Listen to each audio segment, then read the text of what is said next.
An early signal of U.S. household stress, auto loans. This is the title of an article I recently stumbled upon, and it touches on something I wanted to talk about for some time. And that is how a lot of people in the media seem to get things backward when it comes to the auto market. The auto market is not a symptom of the overall struggling economy, but one of the reasons the economy is struggling. Hey guys, welcome back to the channel. Appreciate you guys tuning in and listening as always. So, this article starts off with auto loan delinquencies are on the rise as the economic outlook dims. So, it says the rise of delinquencies in US auto loans to their highest level since the global financial crisis may be the canary in the coal mine for the US consumer, which is facing the prospect of renewed inflation and elevated interest rates. So, none of this is new. I've talked about this in the auto loan crisis video, but the statement highlights what a lot of people have been getting backwards about the auto industry and the consumer. The auto industry, even without the bad economy, has been a nasty, overpriced mess for some time. In fact, since the pandemic, prices are out of control, monthly payments are out of control, the quality of cars is just not there, insurance rates are going up, and overall, it's just a bad situation for most consumers. That has been going on even when the economy was good. The auto industry has self-induced a recession on its own consumers. So this is basically the auto recession and the overall economic recession doubling up on car buyers. One is not causing the other. They're separate, and they're coming together to screw over the consumer. Anyways, in a new report, Morningstar said that the data from the New York Federal Reserve indicated that the delinquency rate for auto loans reached 8.1% in the fourth quarter of 2024, which is up 5% in the fourth quarter of 2021 and represents the highest mark since the 10.5% rate reached during the financial crisis.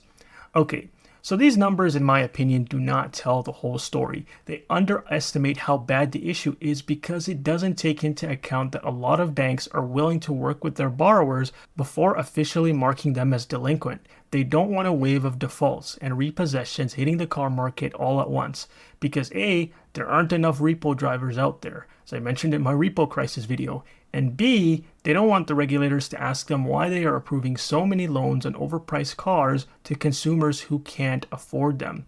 So if we had the numbers for all the ones that are being worked with and the ones that are barely making their payments, basically the ones that are on the verge of delinquency every month, these numbers would look much worse. I guarantee you that.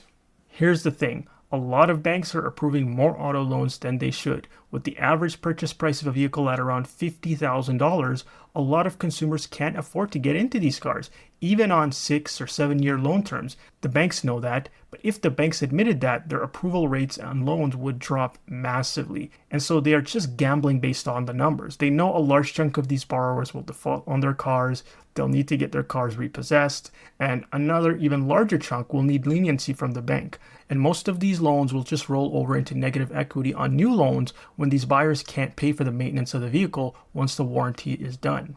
Anyways, the article continues. The recent rise in delinquencies over the past 4 quarters, despite a relatively healthy labor market, is an early sign that consumers are under stress from the higher cost of living and elevated interest rates on floating consumer debt, such as credit cards, the report said. Where is this healthy labor market that they're talking about? The media people have to get it out of their heads that these numbers that are posted by these mainstream economists have nothing to do with the reality on the ground. These same analysts will give all kinds of numbers talking about how wages increased by 30% over the past 5 years and that the job market is doing well and all these new jobs are there and the consumer is better off. I don't know of anyone who any of this BS applies to. I have friends in white and blue collar work, and they tell me the same thing. It's a struggle, and their wages are not keeping up with the cost of inflation, let alone the 30% increase that they talk about. A healthy labor market means consumers can get jobs that help them earn enough to keep up with the cost of living. Jobs where you can just work 40 hours and be fine, not jobs where you have to work 50 or 60 hours or get another part-time job on the side just to get the bills paid. But anyways, it's nonsense like this that encourages automakers to justify these ridiculous prices. Many of these CEOs, even despite all the falling sales numbers, will look at these numbers and say, well, you know what?